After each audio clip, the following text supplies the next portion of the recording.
Hi, I'm Doug. And I'm Cathy. And this is Maggie Mae. Join us as we follow the moon. Today we are in northern Kentucky, up near Elizabethtown and Hodgenville. And we want to show you some of the beautiful sights and things to do in this area that have really been a surprise to us. Yes, they have. So come along and join us. Thanks. We want to start off and show you first of all where we stayed. This is the Lincoln Lodge and RV Park. They had a food truck there that day. They always have things going on in this little lodge and park. It's set up like a little motel, nice little general store, and at the back of it there is an RV park. On the rear of the building there is the bathhouse and the laundry facility. Now we had prime real estate. We were in the far back right hand corner, space number 1. We sure did. Nice campsite area there, new hookups, and this little side road had no traffic on it at all. And this was Maggie's favorite part. Yes, because right there. that hole in the fence took us right into the park next door. And that park next door was Abraham Lincoln's birthplace. There's trails. There's just so many things to see there, but there's the visitor center. That's a good place to start. Yeah, and the park's actually on both sides of the road. It's nice size. Yeah. Inside that visitor center is all kinds of history about Abraham Lincoln. And one of the things I thought was the neatest of all was the Lincoln Family Bible was actually in there on display. Yeah. Now this is where the family lived when Abraham was born, and it was called Sinking Springs, and it was called that because there was a spring there on the property that became a sinkhole over time.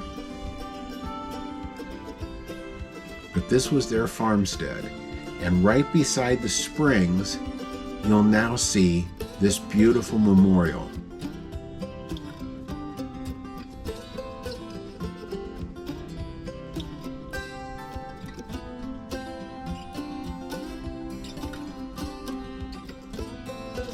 Now this memorial is very special, and as you'll see on the inscription here over the log cabin, the actual log cabin is on display inside that memorial. That really did surprise me. Yeah.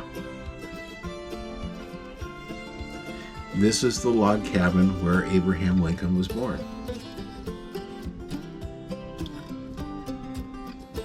That's me trying to get as close as I can. Now there's a lot of other things to see there on the property. Just a short walk down one of the trails from the memorial, you'll come to the site of the Boundary Oak. And the Boundary Oak was the corner of Lincoln's farm property there. And that's the site where the tree was. The tree fell to disease in 1976 and had to be removed.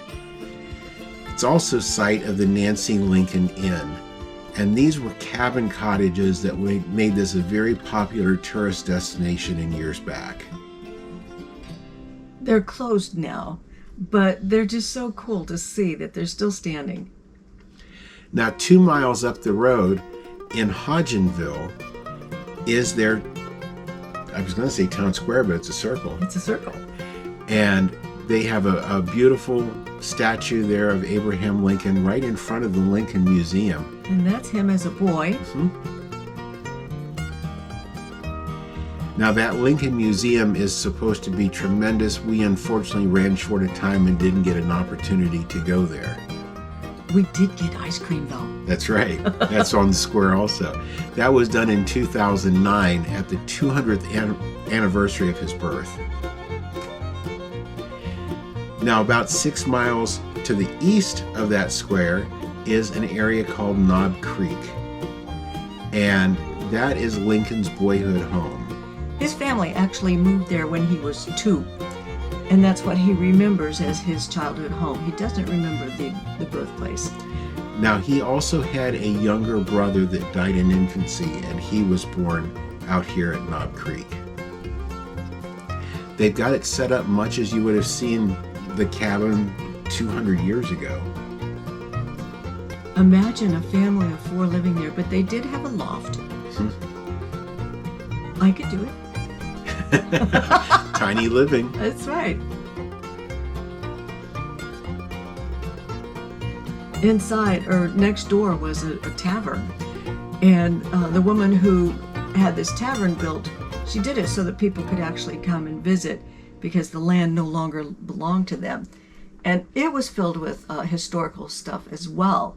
And it's on the National Register of Historic Places now. Now, this was something different for us. We have never been to a monastery before. This is the Abbey of Gethsemani. And Cathy has had a dear lifelong friend of hers that lives in Hodgenville. So we not only came to visit her, but she wanted to show us around the area. And she brought us out here. They have a nature trail at this monastery that is really, really beautiful. And so she brought us out for a nice quiet hike in the woods.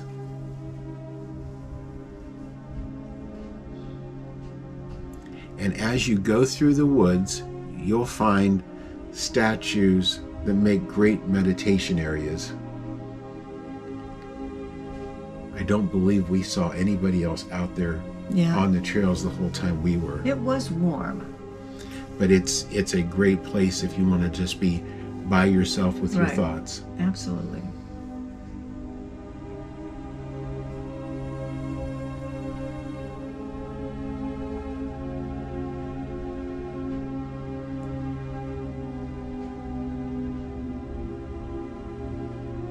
As you go down the path, you'll find larger and larger statues.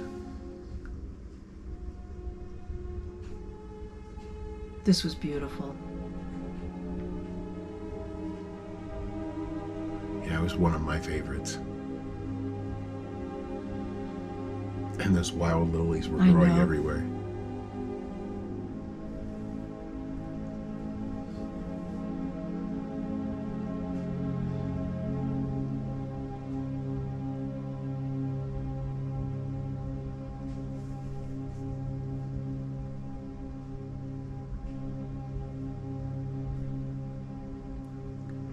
Now, when we were finished with the hike, it comes back out onto the land of the monastery.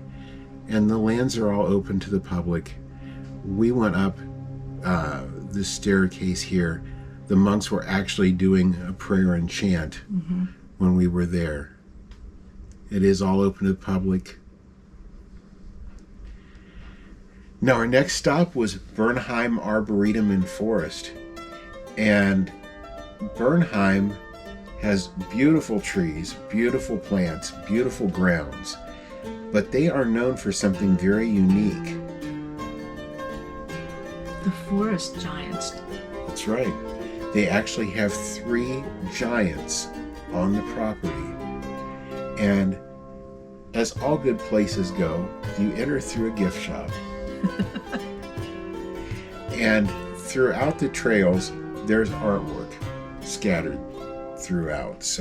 And you can see the trail is very easy to walk. There were some more challenging, but most of them were there was easy. gravel in spots, there was boardwalks, there was paved, but very, very easy to navigate. And if you didn't feel like walking the entire 2-mile trail, you can see there's roadway also, that there's parking areas you can drive between the different areas. This one is Little Miss. This is the first of the giants that we ran across on the trail. These giants are all made of wood, and you'll see kids playing with them, playing on them. a lot of people posing with them too. That's right. From there, it was on up the trail.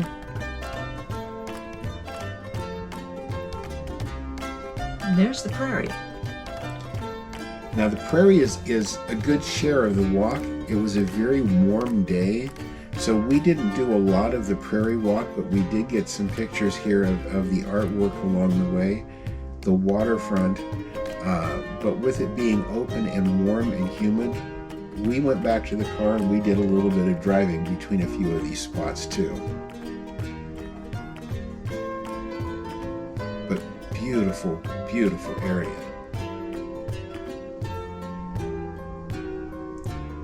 Now here we've got a boardwalk going across the edge of the lake, and that brings us over to Little Elena. This one was very popular. Very much. Kids loved playing on this. Yeah. And you could tell Elena had been building there with her building blocks.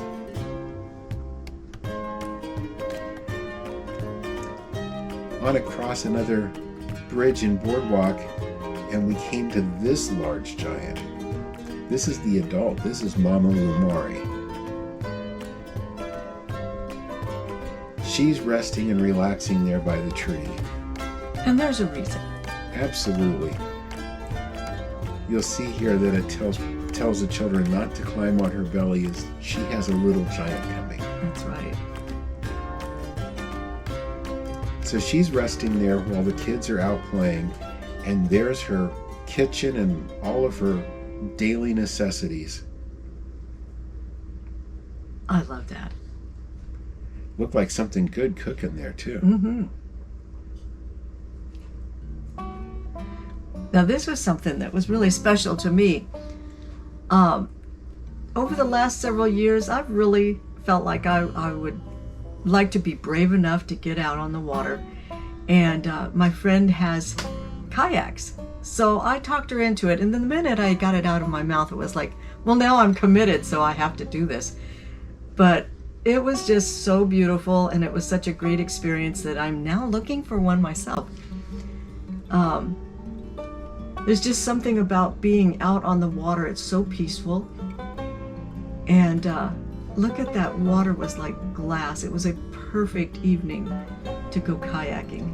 Salem Lake's just a small lake there with public access and boat ramps to it. And we went out there in the evening after dinner, and it was beautiful. People were out there fishing. Something about capturing nature from on the water as opposed to standing on the edge of the water and looking across. Look at that reflection.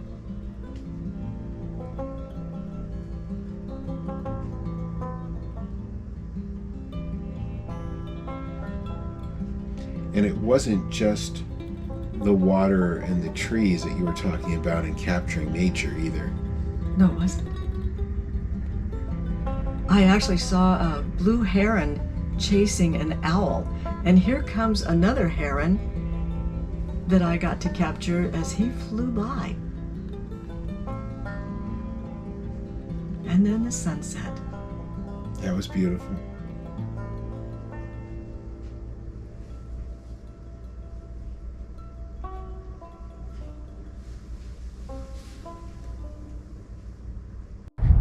Well, Kathy, we've seen some pretty things, some historical things around northern Kentucky.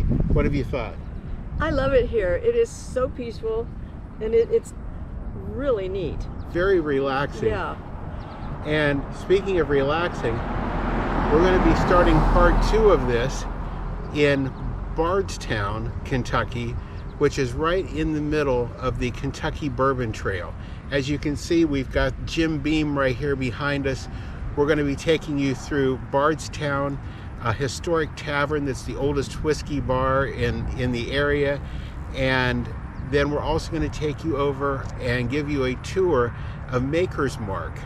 And that'll all be coming up on our next video. So stick around for part 2. If you've enjoyed what we've done, please give us a thumbs up. We really do appreciate that. And if you haven't yet subscribed, please do so. And ring that notification bell. That way you'll know when each of our new videos come out. And thank you for following us as we follow the moon. Thanks for watching today. If you haven't already, please subscribe to our channel. And be sure to ring the notification bell so you'll know when new videos come out. Don't forget to follow us on social media too.